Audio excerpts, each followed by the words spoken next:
السلام عليكم ورحمة الله، مرحبا بالجميع، ما تنسانا من الشير والمتابعة واللايك على الصفحة. الحديث اليوم عن الهلال يستضيف الأهلي المصري في قمة عربية إفريقية في العاصمة الموريتانية. طيب، الهلال قادر يتخطى الأهلي المصري، الهلال قادر يفوز عليه بهدفين ثلاثة. طيب، إذا أراد الهلال الفوز على الأهلي المصري عليه التسجيل هدف مبكر، ده رقم واحد. إن الهلال يسجل هدف في الدقيقة 15 الدقيقة 20، حتى لو الشوط الأول انتهى 1-0 الهلال، دي نتيجة إيجابية جدا. لكن أن قدر الله ما شاء وفعل إنه الهلال خرج بالتعادل 0-0 في الشوط الأول، فالمباراة تصعب جدا، تكون صعبة جدا على الهلال، لأنه الهلال مطالب بالفوز بهدفين على الأقل. طيب، الشوط الثاني بيكون من جانب الأهلي إنه ضياع الوقت وضياع الزمن، وأي لاعب بيعمل معاه مخالفة من الهلال إنه الأهلي بيكسب وقت زيادة. الشناوي وقع، ضيع وقت. اي لاعب من الاهلي وقع، ضيع دقيقه دقيقتين. يبقى شنو؟ عادي جدا، يمكن المباراه ما تكون شنو، ما تكتمل اصلا، لانه في كنت تشنق، في بطاقات صفراء، وفي خناق بين اللعيبه، ده المتوقع يحصل في المباراه اصلا.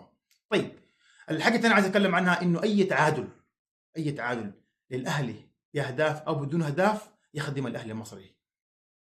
لا قدر الله انه الاهلي المصري سجل هدف في الهلال، فالهلال عليه مطالب بثلاثه اهداف، وهكذا، لانه الهدف في ارضك بيساوي هدفين على ارض الخصم. طيب، الحاجه الثانيه عايز اتكلم عنها ان المباراه الساعه 9 بتوقيت مكه المكرمه. المعلق العماني البلوشي على بين سبورت 6، كل التوفيق وكل الحب وكل الدعم لهلال السودان، لانه هلال السودان بيلعب باسم موريتانيا، بيلعب باسم الدوري موريتانيا وليس باسم السودان. نعم، هو النادي السوداني ولكن بيلعب بالدوري الموريتاني. كل الدعم وكل الحضور الجمهوري غدا في استاد شيخ بيديا لدعم الهلال السودان. والهلال قادر يتخطى الاهلي المصري، قادر جدا. الهلال اذا تاهل لدور الاربعه على حساب الاهلي المصري، انه دي بطوله لحالها، دي بطوله لحالها. يعني كره صعبه جدا، كره بين الطرفين، يعني صعبه على الاهلي، مهمه جدا على الهلال. الهلال مطالب بالفوز. الاهلي جاء وصل موريتانيا ما عشان يرجع ورا، الاهلي هيهاجم، الاهلي هيضغط، الاهلي هيلعب كوره، الاهلي كل شيء مفتوح، كل السيناريوهات مفتوحه في المباراه.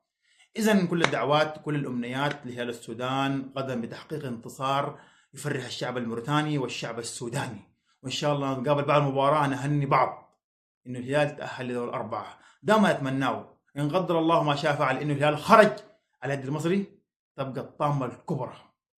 يكون في مشاكل في الاداره ورحيل فلوران ورحيل بعض اللعيبه، ومشاكل هتحصل.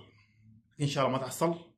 احنا دعم بالدعوات على البعد ان الهلال قادر يتخطى الاهلي المصري ان شاء الله.